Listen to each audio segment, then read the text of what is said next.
व्यक्ति जिसकी इंद्रियों को संयमित हो वह किसी के प्रति अपराध नहीं कर सकता। इस पर कोई भी यह प्रश्न कर सकता है तो फिर अर्जुन अन्यों के प्रति युद्ध में आक्रामक क्यों था? क्या वह कृष्ण भावना भावित नहीं था? वस्तुत अर्जुन ऊपर से ही आक्रामक था, क्योंकि जैसा कि द्वितीय अध्याय में बताया जा चुका है कि आत्मा के अवधत होने के कारण युद्ध भूमि के एकत्रित हुए सारे व्यक्ति अपने अपने स्वरूप में जीवित बने रहेंगे। अंत में आध्यात्मिक दृष्टि से कुरुक्षेत्र की युद्ध भूमि में कोई मारा नहीं गया। वहां पर स्थित कृष्ण की आज्ञा से केवल उनके वस्त्र बदल दिए गए। अंत में अर्जुन कुरुक्षेत्र की युद्ध भूमि में युद्ध करता हुआ भी अस्तुत युद्ध नहीं कर रहा था। वह तो पूर्ण कृष्ण भावना मित्र में कृष्ण के आदेशों का पालन मात्र कर रहा था। ऐसा व्यक्ति कभी भी कर्म बंधन से नहीं बंधता। नेवा किरतिम विक्त मनत तस्त्या पश्यन्ते प्रलेपित जगत स प्रसति इंद्राणीयन यथा सुवर्तन्त इति धरायन। दिव्य भावना मित्र युक्त पुरुष देखते हैं, सुनते हैं, स्पर्श करते हैं, सूंघते हैं, खाते हैं, चलते हैं, फिरते हैं, सोते हैं तथा श्वास लेते हुए भी अपने अंतर में सदैव यह नहीं यही जानता रहता है कि वास्तव में कुछ भी नहीं करता।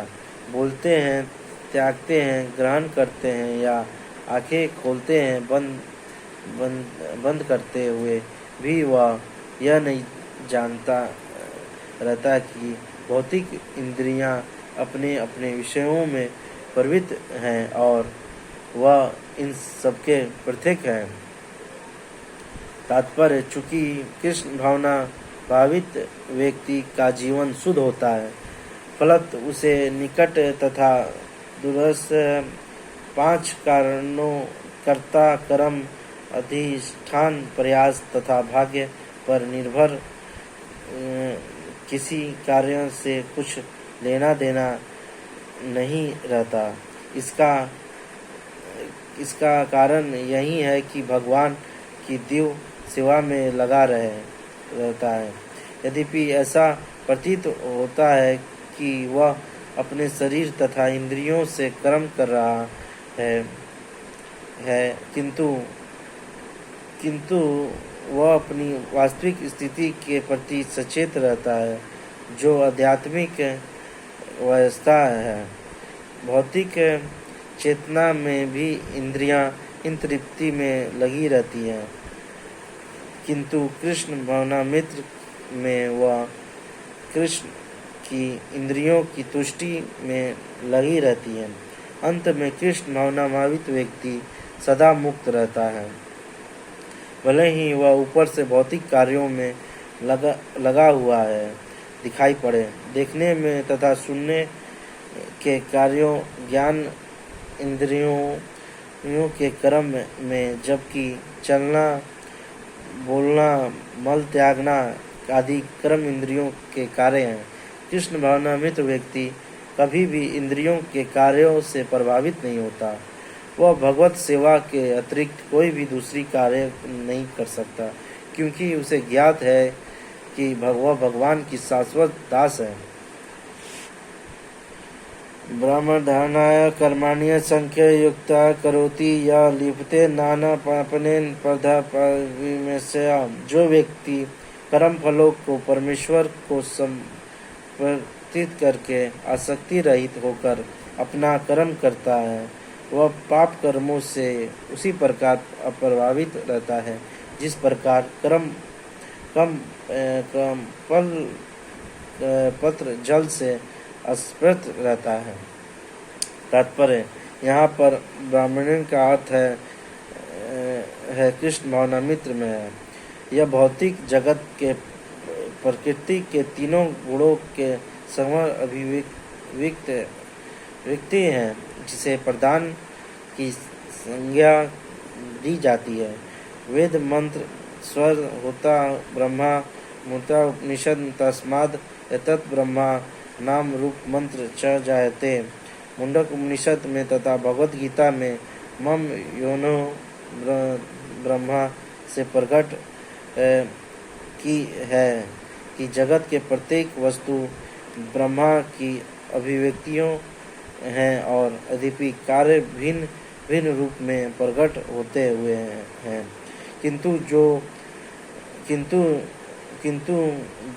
किंतु तो भी कारण अभिन्न है।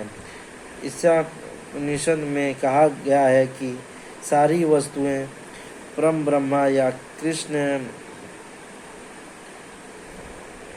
कृष्ण से संबंधित हैं, अतः वे केवल उन्हीं की हैं जो यह भली भांति जानता है कि प्रत्येक वस्तु कृष्ण की है और वे ही प्रत्येक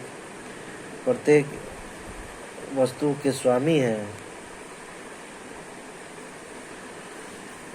वस्तुओं के स्वामी हैं। अंत में प्रत्येक वस्तु भगवान की सेवा में ही नियोजित है। उसे स्वभावतः शुभ कर्म फलों से कोई प्रयोजन नहीं करता, यहाँ तक कि विशेष प्रकार का कर्म संपन्न करने के लिए भगवान द्वारा प्रदत्त मनुष्य का शरीर भी कृष्ण भावनामृत में संलग्न किया जा सकता है। तब यह पाप कर्म के कलमेश से वैसे ही परे हो रहते हैं जैसा कि कमल पत्र जल में रखकर भी भीगता नहीं। भगवत गीता में भी कहते हैं, मयि स्वर्णानीय कर्माणीय सन्यस्य संपूर्ण कर्मों को मुझ में कृष्ण को समर्पित करो। तात्पर्य यह है कि कृष्ण भावनामृत विभिन्न पुरुष शरीर एवं इंद्रियों को अपना स्वरूप समझकर कर्म करता है, किंतु कृष्ण भावना भावित व्यक्ति यह समझकर कर्म करता है कि यह देह कृष्ण की संपत्ति है। अंत में वे इसे कृष्ण की सेवा में प्रवृत्त होना चाहिए। कायेन मनसा बुद्ध्या केवलं नरधिरप्य योगिना कर्म कुर्वन्ति संख्या व्यक्तः श्रद्धया। योग जन आसक्ति रहित होकर शरीर मन बुद्धि तथा इंद्रियों के द्वारा भी केवल शुद्धि के लिए कर्म करते हैं। तात्पर्य जब कोई कृष्ण भावनामृत में कृष्ण की इंद्रिय तृप्ति के लिए शरीर मन में बुद्धि अथवा इंद्रियों द्वारा कर्म करता है, वो भौतिक कलमेशों से मुक्त हो जाता है। कृष्ण भावना भावित व्यक्ति के कार्यों से कोई भौतिक फल प्रकट नहीं होता। अंत में सामान्य रूप में सदाचार कहे जाने वाले शुद्ध कर्म कृष्ण भावनामृत में रहते हुए सरलता से संपन्न किए जा सकते हैं।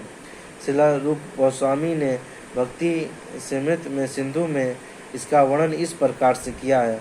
इहा यस्य हृदय कर्माणे मनसा गिरा निमित्त निखिलस्तु जीवन मुक्त स उच्यते। अपने शरीर मन बुद्धि तथा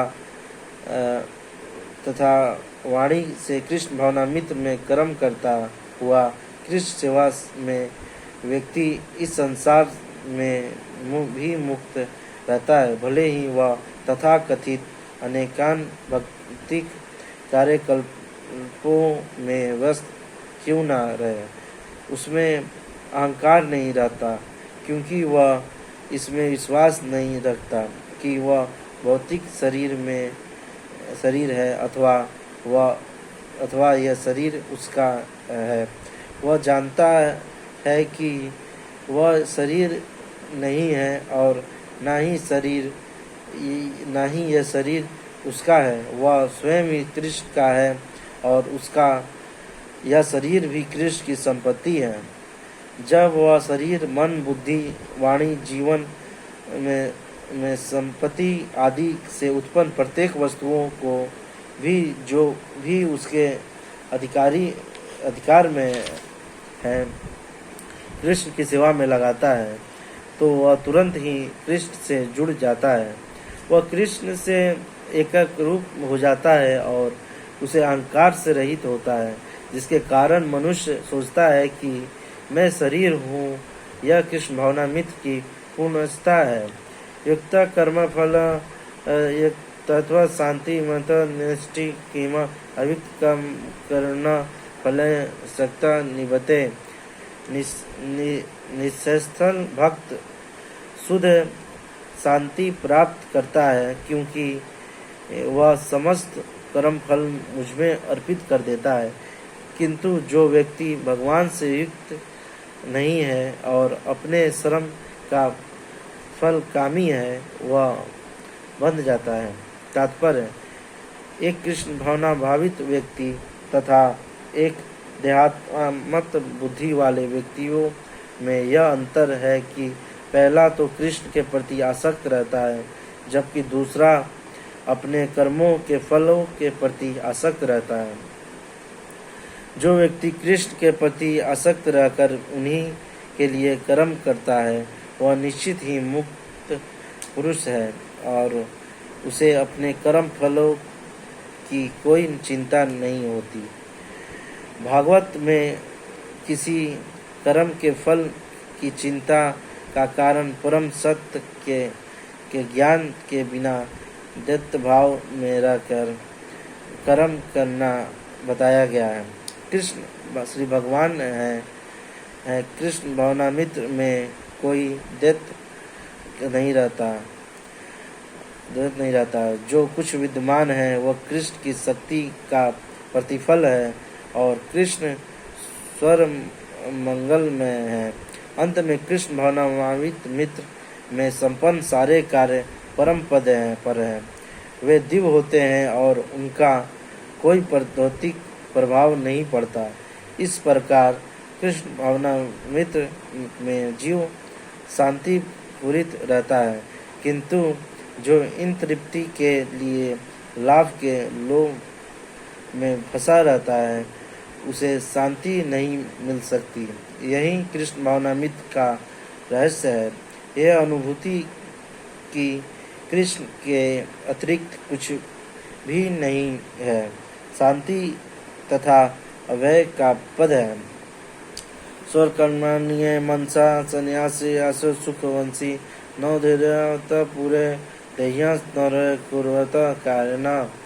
जब देहाधारी जीवात्मा अपनी प्रकृति को वश में कर लेता है और मन समस्त कर्मों का परित्याग कर देता है, तब वह नौ द्वारों वाले नगर भौतिक शरीर में कुछ किए कराए सुखपूर्वक रहता है। तात्पर्य: देहाधारी जीवात्मा नौ द्वारों वाले नगर में वास करता है। अथवा नगर रूपी शरीर के कार्यों में प्रकृति गुणों द्वारा स्वस्थ संपन्न होते हैं। शरीर की परिस्थितियों के अनुसरण रहते हुए भी जीव इच्छानुसार इन परिस्थितियों के परे भी हो सकता है। अपनी प्रकृति को सीमित करने के कारण वह अपने को शरीर समझ बैठता है और इसीलिए कष्ट पाता है। कृष्ण भावनामृत द्वारा अपनी वास्तविक स्थिति को पुनः प्राप्त कर लेता है और इस देह बंधन से मुक्त हो सकता है। अंत में जीव ही कोई कृष्ण भावनामृत को प्राप्त होता है, तुरंत ही वह शारीरिक कार्यों से सर्वथा विलुप्त हो जाता है। ऐसे संयमित जीवन में जिसमें उसकी कार्य प्रणाली में परिवर्तन आ जाता है। वह 9 द्वारों वाले नगर में सुखपूर्वक निवास करता है। यह 9 द्वार इस प्रकार है। 9 द्वार और पूरे देह्य असो लयत वही वसी स्वरसा लोकास्य सत्वासा चरस च। जीव के शरीर के भीतर वास करने वाला भगवान ब्रह्मांड के समस्त जीवों के नियंता है। यह शरीर 9 द्वारों, 2 आँखें, 2 नथुने, 2 कान, 1 मुंह, गुदा तथा उपस्थ है, इससे युक्त है। बुद्ध अवस्था में जीव अपने आप को शरीर मानता है, किंतु जब वह अपनी पहचान अपने अंतर के भगवान में से करता है तो वह शरीर में रहते हुए कि भगवान की भांति मुक्त हो जाता है। श्वेताश्वतर उपनिषद में अंत में कृष्ण भावना भावित व्यक्ति शरीर के ब्रह्म तथा आंतरिक दोनों कर्मों से मुक्त रहता है। न कृत्य कर्माणि लोकस्य सृजन्ते प्रभुः न कर्म फल संयोग स्वभावस्थ पर्वते। शरीर रूपी नगर का स्वामी देहातरी जीवात्मा ना तो कर्म का सृजन करता है, ना लोगों को कर्म करने के लिए प्रेरित करता है, ना ही कर्म फल की रचना करता है। यह सब तो प्रकृति के गुणों द्वारा ही किया जाता है। तात्पर्य, जैसा कि 7वें अध्याय में बताया जाएगा कि जीव तो परमेश्वर की शक्तियों में से एक है, किंतु वह भगवान की अपार प्रकृति जो पदार्थ से भिन्न है, संयोगवश वह प्रकृति या जीव अनादिकाल से प्रकृति अपार है में के संपर्क में रहा है। जिस नाशवंत शरीर या भौतिक आवास को वह प्राप्त करता है, वह अनेक कर्म और उनके फलों का कारण है। ऐसे बुद्ध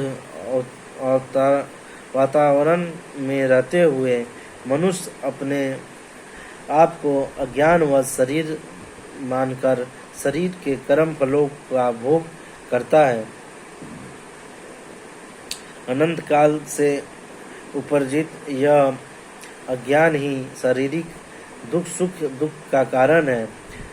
जीव शरीर के कार्यों से पृथक हो जाता है, त्यों ही वह कर्म बंधन से भी मुक्त हो जाता है। जब तक वह शरीर रूपी नगर में निवास करता है, तब तक वह इसका स्वामी प्रतीत होता है, किंतु वास्तव में वह ना तो इसका स्वामी होता है और ना इसके कर्मों तथा फलों का नियता ही है। वह तो इस भवसागर के बीच जीवन संघर्ष में रत प्राणी है। सागर की लहरों से उछालती रहती है, किंतु उन पर उसका वश नहीं चलता। उसके दो उद्धार का एकमात्र साधन है दिव्य कृष्ण भावनामृत द्वारा समुद्र के बाहर आए। इसके द्वारा समस्त अशांति से उसकी रक्षा हो सकती है। आगे हम भगवत गीता को कल कंटिन्यू करेंगे।